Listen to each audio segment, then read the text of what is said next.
नमस्कार, one India Hindi में आपका स्वागत है। भारत ने साफ साफ कहा है कि चीन को भारत के आंतरिक मसलों में दखल देने का कोई अधिकार नहीं है। चीन के इस बयान पर कि भारत चीन की मौजूदा समस्या की जड़ भारत का सीमा पर इंफ्रास्ट्रक्चर बनाना है। भारत ने साफ कहा कि देश के आर्थिक विकास के लिए पूरे देश में ये किया जा रहा है और सीमावर्ती इलाकों में भी ये आर्थिक विकास और रणनीति और सुरक्षा के लिए किया जा रहा है। जहां तक सीमा पर शांति का सवाल है, वो दोनों देशों के बीच समझौते को पूरी तरह से पालन करने से आएगा। एक और सवाल के जवाब में विदेश मंत्रालय के प्रवक्ता अनुराग श्रीवास्तव ने कहा कि जहां तक जम्मू कश्मीर और लद्दाख का सवाल है, वो भारत का अभिन्न हिस्सा है और रहेगा।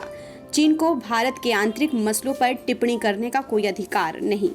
चीन को चेताते हुए श्रीवास्तव ने कहा कि जो देश चाहते हैं कि दूसरे देश उनके आंतरिक मसलों पर टिप्पणी ना करें, वो खुद भी ऐसा ना करें। अरुणाचल प्रदेश पर भी हमारा पक्ष बिल्कुल साफ है, वो हमारा अभिन्न है। ये तथ्य चीनी पक्ष को सबसे ऊंचे स्तर समेत कई बार बताया जा चुका है। The government of India has been focused on creating infrastructure in the country for improving the livelihood and economic welfare of its people.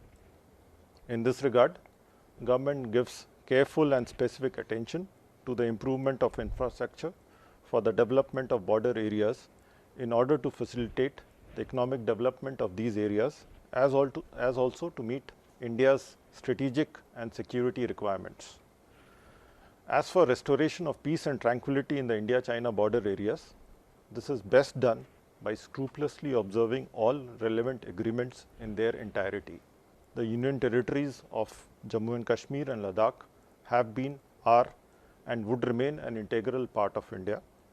China has no locus standi to comment on India's internal matters.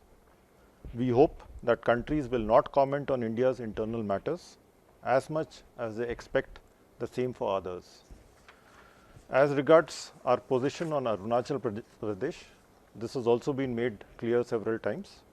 Arunachal Pradesh is also an integral and inalienable part of India.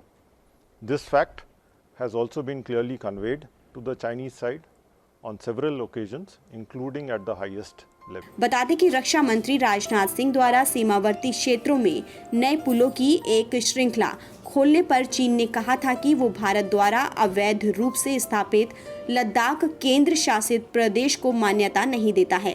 सरकार के मुताबिक नए पुल से सीमा के करीब सैनिकों और हथियारों की तेजी से आवाजाही में आसानी होगी, लेकिन चीन ने इसे लेकर आंखें चढ़ा ली।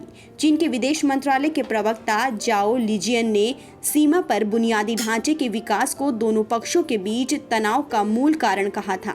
उन्होंने कहा था कि किसी भी देश को ऐसी कार्रवाई नहीं करनी चाहिए जो तनाव को बढ़ा सकती है। फिलहाल इस खबर में इतना ही। देश और दुनिया की तमाम खबरों के लिए आप बने रहिए वन इंडिया हिंदी के साथ।